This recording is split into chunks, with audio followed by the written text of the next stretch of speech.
That night, Jayla's research lab was eerily quiet.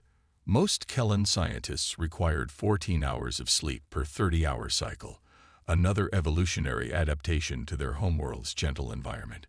Jayla had dismissed her assistants, but she herself remained, the blue phosphorescence of her skin dimmed to a soft glow as she hunched over comparative physiological data.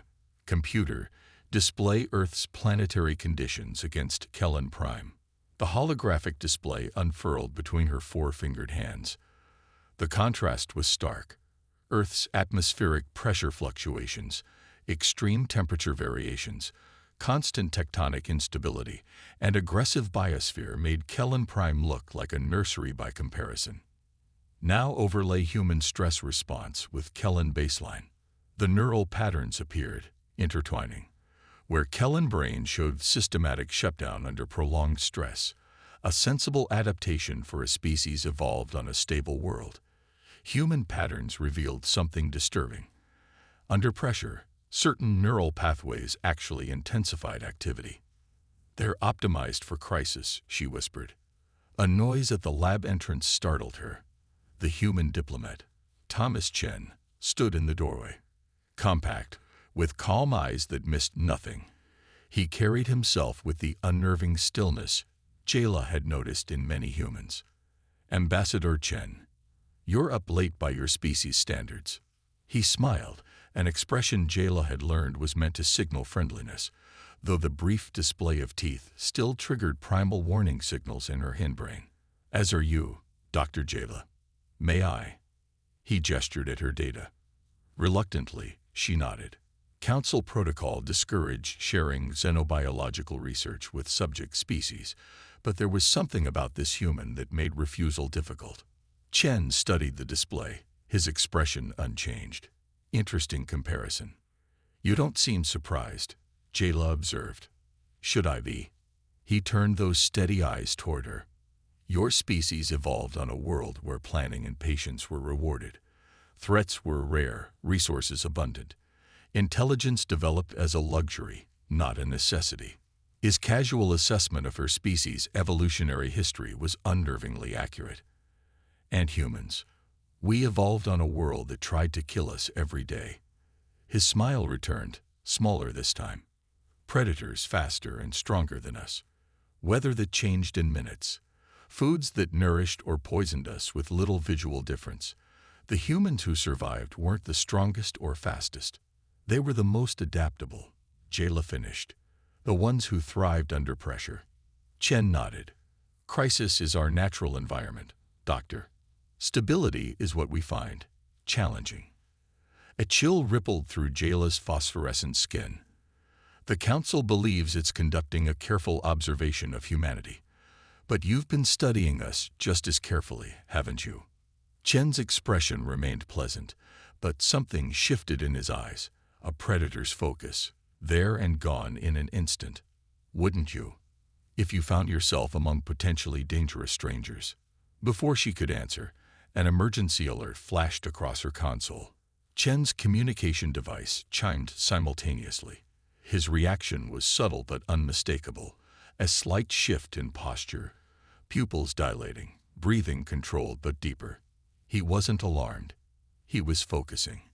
"It seems," he said quietly, "that the Vreksha have just made their introduction to the galactic community. You're about to see humanity in our element, Doctor." His smile now held no pretense of diplomatic pleasantry. "I suggest you take careful notes." Supreme Vanquisher Krall's exoskeleton clicked in agitation as he reviewed the tactical display.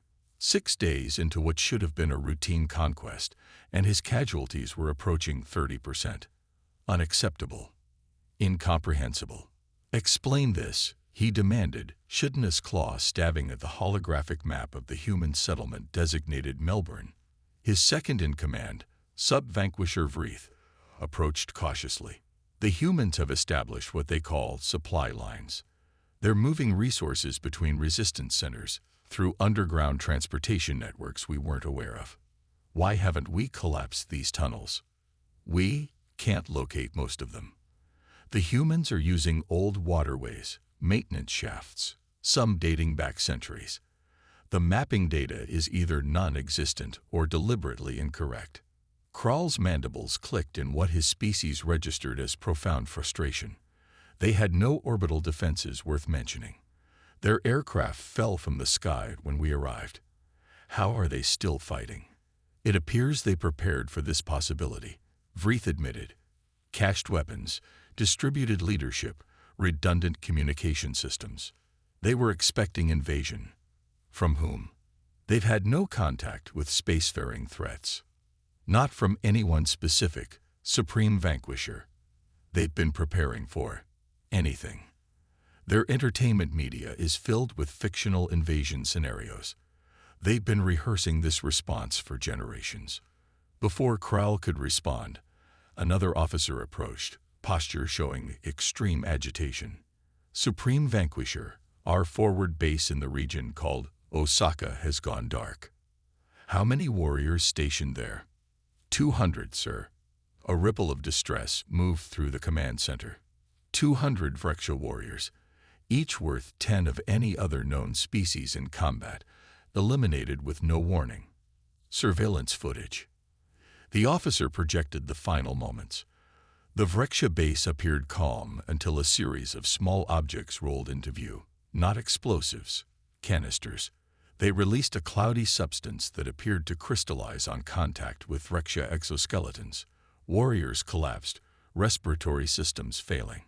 In the midst of the chaos, human figures moved with methodical precision, wearing improvised protective gear. What was that weapon? Krall demanded. Preliminary analysis suggests household pest control chemicals, modified to target our respiratory biochemistry. Impossible. They couldn't know our physiology well enough. They didn't, Vreeth interrupted. Intercepted communications suggest they tried 73 different chemical combinations in smaller attacks until they found one that worked. They're experimenting on us. Aboard the Council observation vessel, Jayla watched the same footage with Ambassador Chen at her side. His expression remained neutral, but she detected something like satisfaction in his posture. The chemical compound they used, she said quietly. It's based on your world's insecticides, isn't it? They recognized the Vrexia as arthropod analogs. Chen nodded. Pattern recognition. Seeing similarities between the familiar and the new. It's how we survived in environments filled with unknown threats. Those civilians weren't soldiers or scientists. No, the attack was led by a pest control technician, 2 chemistry teachers, and a group of university students. Chen's voice remained calm, conversational. They observed, hypothesized, tested, and adapted. Basic scientific method applied to warfare. A priority communication interrupted them. A direct feed from New Zealand, where Vrexia forces had cornered a school evacuation convoy.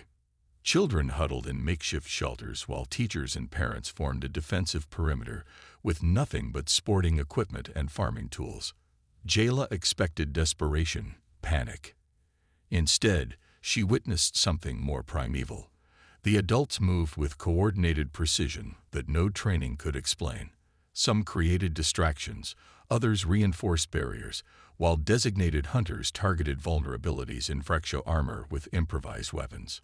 How are they so coordinated without military training? She whispered. Chen's eyes never left the screen. This is older than military training, Doctor. Much older. This is what we were before we built cities. Before we had language. When all we had was each other against a world of predators. As they watched, the human defenders not only held off the Vrexia, but began to push them back. Not with superior firepower or technology, but with something the Vrexia couldn't counter. Adaptive, cooperative hunting behaviors honed across hundreds of thousands of years of evolution. You're not watching a battle, Chen said quietly. You're watching a hunt, and your council has just discovered which species is the apex predator. Dr. Sarah O'Keffer's makeshift hospital had once been a shopping center in the Sydney suburbs. Now, under harsh emergency lighting, it served as the largest trauma center in the Southern Hemisphere. Council medical observers watched in silent fascination as she moved between patients of 6 different species, adapting human medical techniques with improvised tools.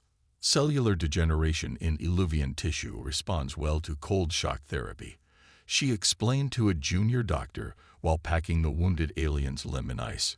Similar to how we treat certain crush injuries, the principle is the same: prevent the cascade reaction. But they have copper-based blood chemistry, protested the council medical advisor. How did you know this would work? Sarah tied off a bandage with practice deficiency. Tested it. Failed. Adjusted parameters. Tested again. She gave a tired smile. Medical school teaches you the known. Emergency medicine teaches you to handle the unknown. Across the room, 2 human nurses were engaged in what appeared to be carpentry, fashioning splints for a Thalassian's radial lens. Your species practices medicine like this routinely? Asked the council observer. Emergency medicine. Yes. Sarah moved to the next patient. On Earth, we're always facing something we haven't seen before. New diseases, unique trauma presentations, resource limitations. Adaptation isn't special to us, it's baseline. But the psychological toll. Sarah's laugh held no humor. Ask the others what happened when the Vrexia bombed our primary hospital 3 days ago. The observer had indeed heard the report. When the hospital was hit, staff had continued performing surgery amid the rubble. A human anesthesiologist had manually ventilated a patient for 6 hours when equipment failed. A surgical resident had used a pocket knife sterilized in alcohol to complete a critical procedure when instruments were buried in debris. How do you not break? The observer's universal translator struggled with the concept. Sarah paused, her expression distant. Some do. Most bend. But humans are designed to function under catastrophic conditions. It's when things are peaceful and predictable that we struggle. Commander Marcus Chen stared at the tactical display, now in its 14th revision. The scattered Earth defense fleet, civilian vessels retrofitted with improvised weapons, had somehow survived 5 major engagements, not through superior firepower, but through what the Vrexia commander had furiously termed irrational combat behaviors. They're not irrational, Marcus explained to the Kellen tactical officer. They're hunting behaviors, feints, false retreats, ambush tactics. But the casualties you're accepting are calculated. Each sacrifice creates an opportunity. Marcus's eyes never left the display. This formation here, it's how wolves hunt bison. This maneuver, sharks herding fish. This delaying action, spiders building webs. The Kellen stared at him. You're consciously replicating animal behaviors. Not consciously, instinctively. Marcus finally looked up, his eyes showing the strain of constant wakefulness, yet remaining alert. When pushed to extremes, humans don't default to rational calculation. We default to older, deeper patterns, the behaviors that kept us alive for millennia before we had language to describe them. A junior officer approached with a nutrition pouch. Sir, you've been awake for nearly 100 hours. Medical recommends. Later, Marcus waved him off. How are you still functioning? The Kellen asked quietly. Our physiology would have shut down from stress hormone buildup days ago. Marcus's smile was grim. Humans don't shut down under stress. We light up. Our bodies flood with chemicals that enhance focus, suppress pain, increase reaction time. Short term, it's a tremendous advantage. And long term, catastrophic damage to our systems. But evolution doesn't care about long-term damage if you survive the immediate threat. The tactical display flashed. Another Vrexia battle group detected approaching Earth. They're still coming, the Kellen observed. Despite everything, they're still coming. Marcus nodded, his posture shifting subtly, eyes narrowing. The Kellen recognized the transformation with a chill. This wasn't a tired military commander anymore. This was something primordial wearing the uniform. Good, Marcus said softly. Because now we know their patterns. Now we hunt. Lieutenant Sophia Rice crouched in the ruins of what had once been Vancouver's business district, her remaining hand steady on her makeshift weapon. Beside her, 20 civilians had organized themselves into a functioning squad in less than a day. A banker, 3 construction workers, a veterinarian, 2 college students, and assorted others with no military background whatsoever. Sophia had seen the same pattern everywhere. Ordinary humans spontaneously organizing into effective combat units with minimal instruction. Not through training, but through instinct older than civilization. Movement, 2 o'clock, whispered Kim, a former accountant now serving as their lookout. The entire group shifted position without verbal coordination, moving with the fluid cohesion Sophia had previously seen only in elite special forces units. "How are they doing this?" murmured the Kellen observer who'd been assigned to document their resistance cell. "None of them have combat experience." "They're not soldiers," Sophia replied quietly. "They're pack hunters. It's in our DNA from when we hunted megafauna in groups." The Vrexia patrol appeared at the intersection, 8 heavily armed warriors moving with military precision. Sophia gave a hand signal. Another evolutionary relic, silent communication, developed when speech would alert prey, and her impromptu squad moved into position. What followed wasn't a battle but a coordinated ambush. 2 humans created a distraction, drawing Vrexia attention.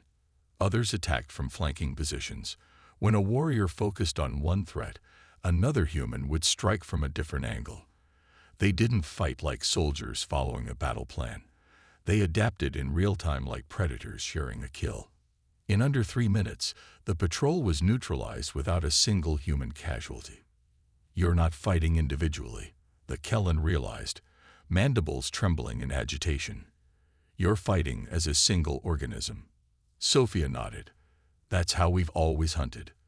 We're not the strongest or fastest predators on Earth, but together, nothing survives us for long."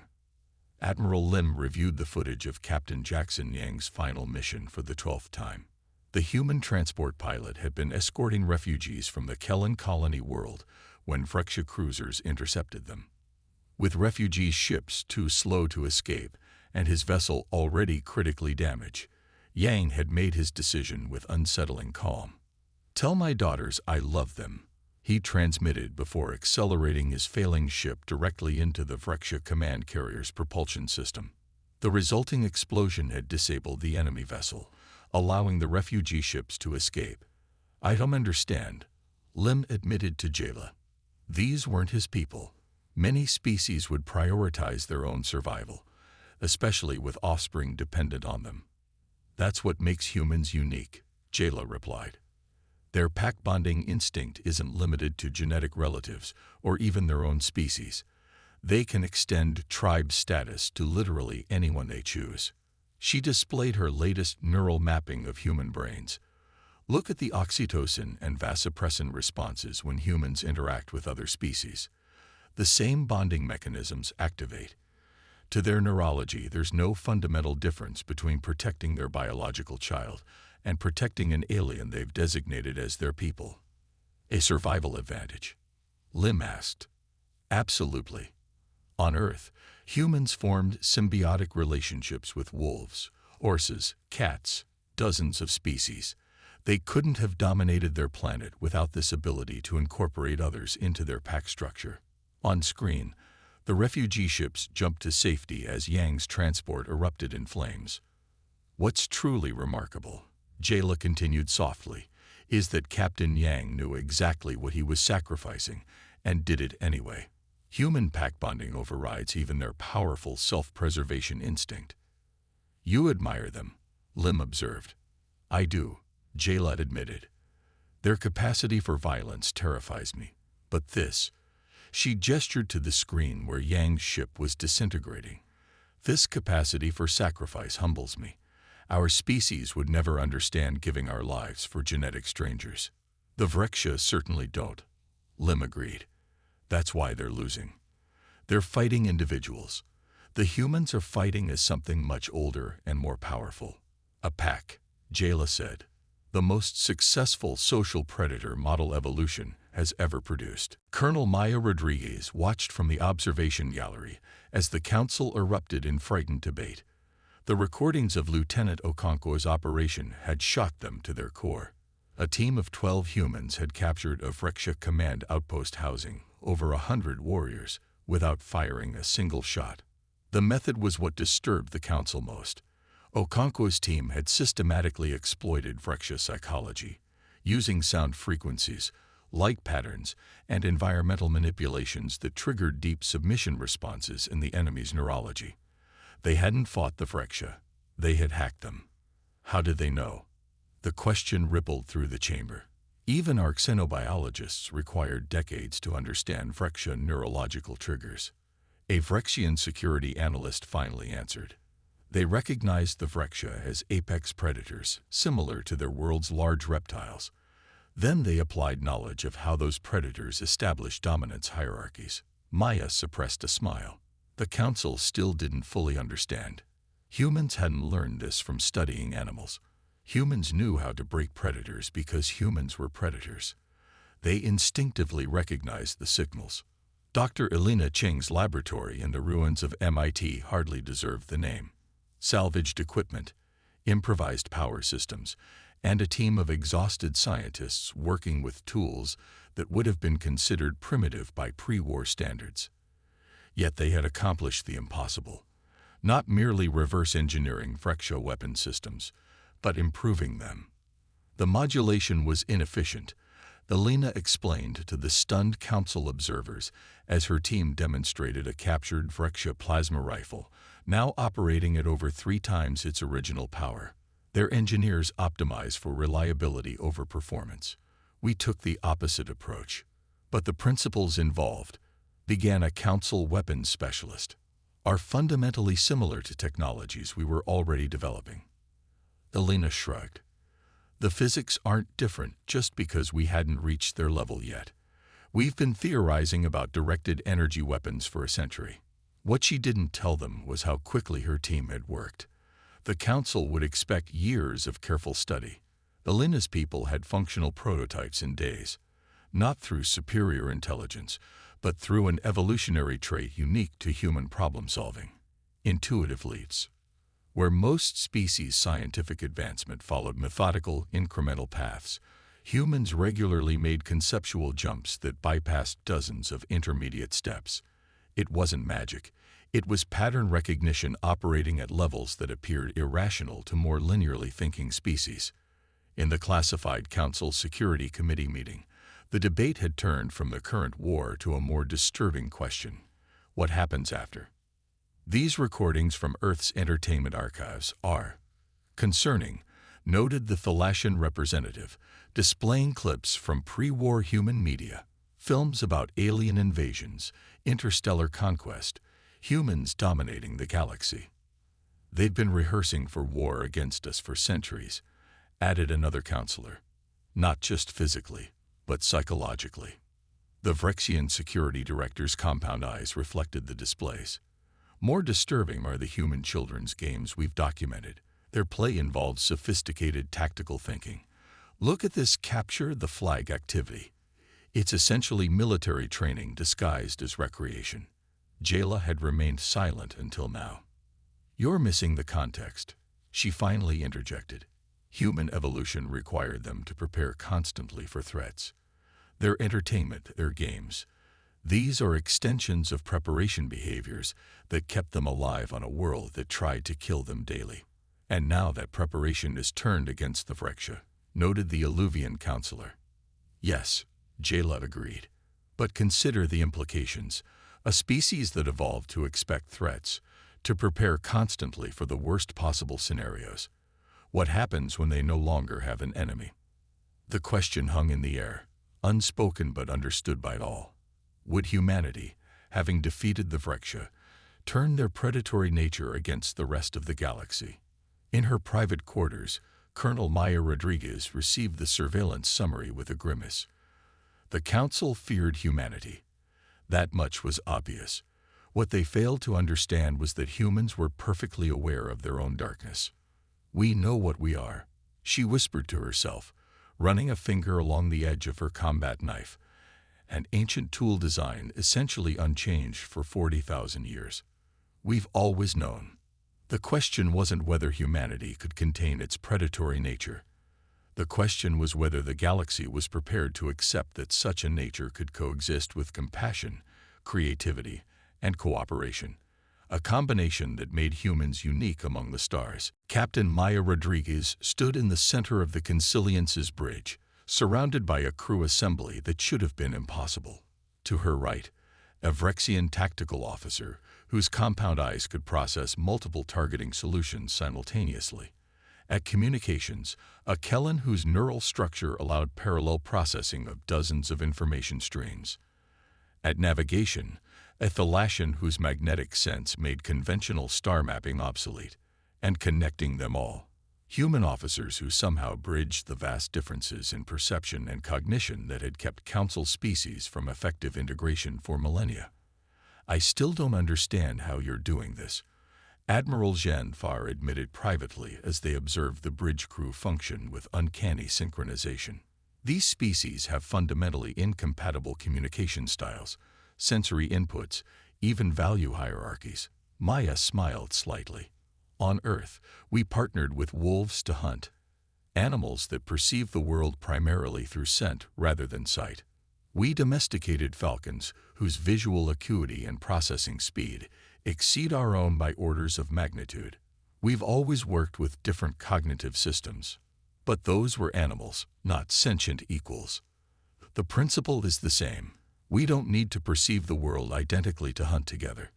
We just need to respect what each brings to the pack." As if on cue, the Vrexian tactical officer chittered in alarm. "Vrexia signatures detected. Bearing 047 Mark 32. Battle formation Theta 7. The response was immediate and seamless. The Thalassian navigator adjusted course without waiting for orders, intuiting the optimal approach. The Kellan communications officer dispatched alerts to all ships in the battle group, each message tailored to the recipient species' communication style. Human weapons officers prepped countermeasures based on previous encounter data. No species commanded. All contributed. The ship moved like a single organism, not with the lockstep precision of the Vrexia, but with the fluid adaptability of a wolf pack. "Remarkable," Genfar murmured. "You've created something entirely new." In the Council's strategy chamber, Jayla presented her latest findings to an audience that had grown from skeptical to captivated. "The neural imaging is conclusive," she explained, displaying comparative brain scans. "Humans process different cognitive modes: predatory focus, empathetic connection, abstract reasoning, through neural pathways that remain integrated rather than compartmentalized." "Meaning?" prompted a Thalassian biologist. "Meaning they can switch between these states with remarkable fluidity, without the cognitive dissonance other species experience." Jayla highlighted sections of the human brain that lit up in different scenarios. When a human physician performs surgery, the precision areas activate. When they comfort the patient afterward, empathy centers engage. When they research a new treatment, abstract reasoning dominates, but the connections between these regions never sever. So they remain aware of all modalities simultaneously, the biologists realized. They can be predator, caregiver, and innovator in the same moment. Precisely. Most species evolved toward specialization. Predators lost empathy.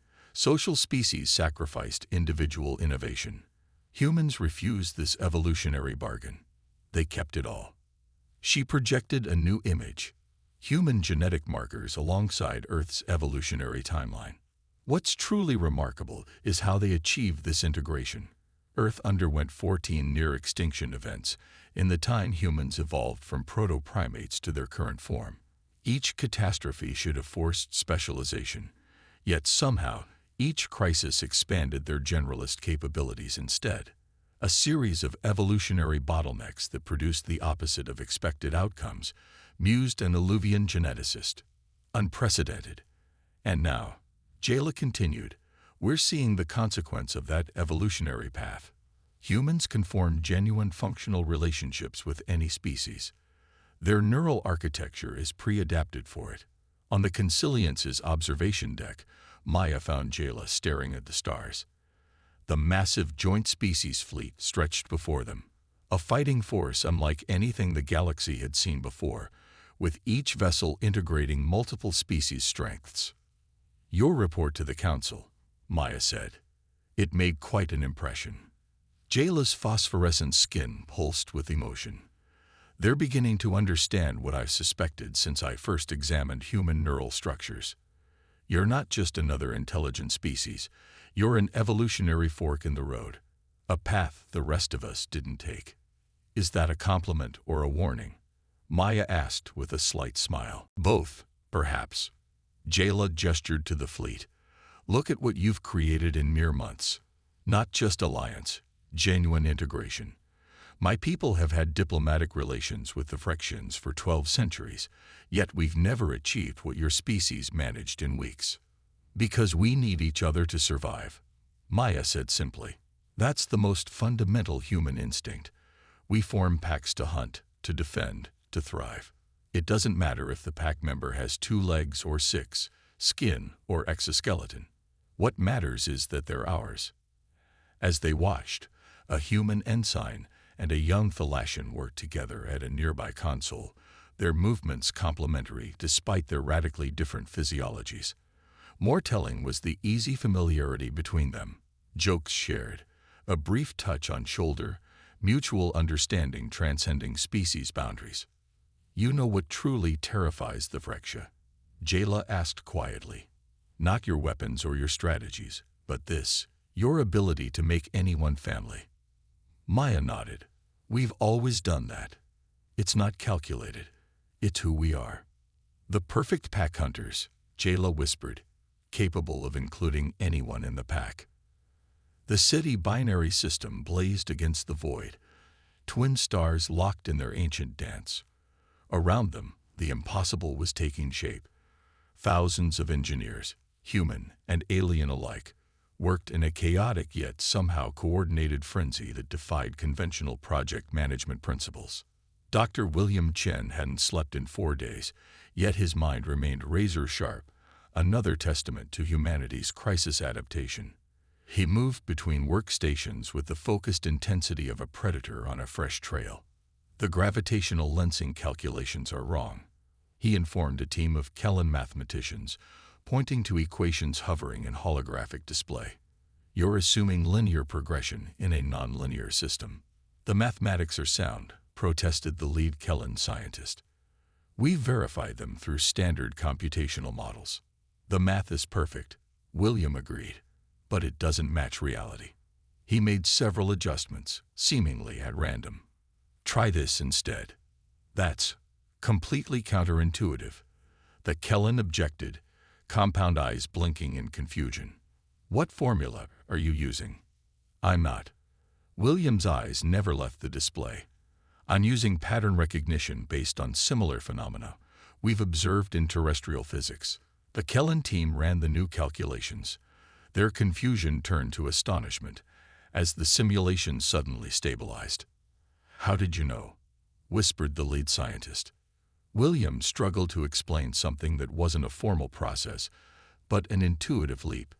"Humans evolved tracking prey by recognizing patterns, footprints, broken branches, disturbed earth. We developed an ability to read natural systems through observation. Sometimes we see connections that formal analysis misses." Across the construction zone, similar scenes played out. Human engineers made adjustments that shouldn't work but somehow did.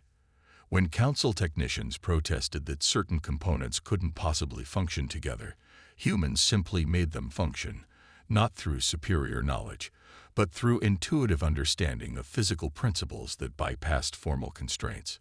A Thalassian engineer watched in bewilderment as a human technician solved a power distribution problem by reconfiguring components in what appeared to be a random arrangement.